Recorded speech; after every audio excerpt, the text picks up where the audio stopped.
Welcome to Now You Know BC. I'm Bob Kronbauer, also known as BC Bob. And on this show, I introduce you to interesting people, places to go, things to see, things that have happened in the past. You will hear our collective stories. This week, I'm talking about weaving, as well as an extinct breed of dog that Coast Salish folks used to keep and shear for yarn before we got here. And by we, I mean my relatives and the rest of us settlers.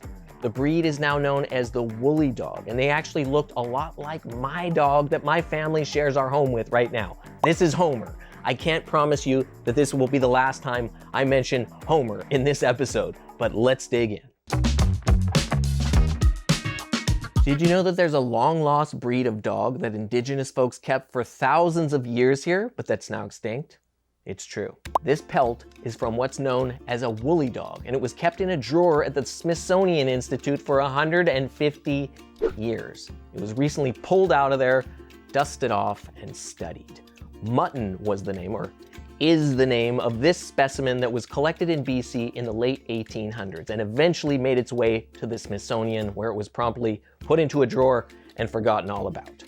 Mutton's pelt is still in fairly good condition, and it was said to have come from a naturalist named George Gibbs, who was working on a survey here and who apparently picked it up from some Stalo folks and took it in as a pet.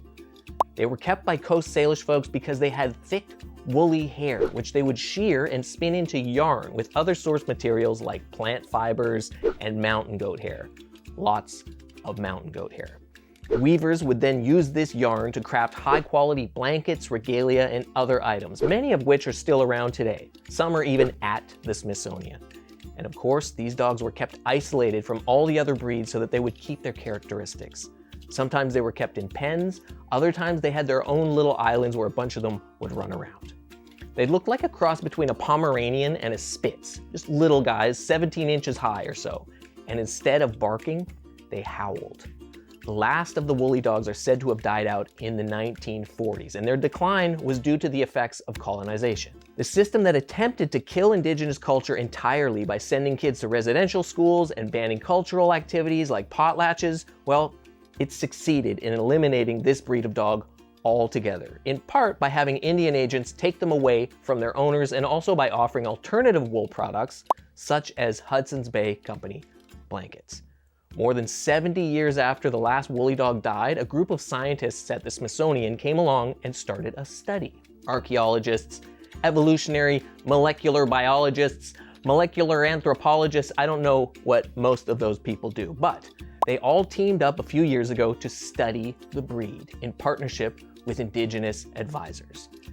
They did an isotope test to see what Mutton had been eating throughout his life, and DNA studies confirmed that its most common ancestor was a breed of canine that had been living right here in BC for around 5,000 years before settlers arrived. They determined that there's no way to clone Mutton to try and bring the woolly dogs back because his poor old DNA was too far degraded after 160 years in a drawer. However, selective breeding and care could lead to a similar breed being introduced in the future.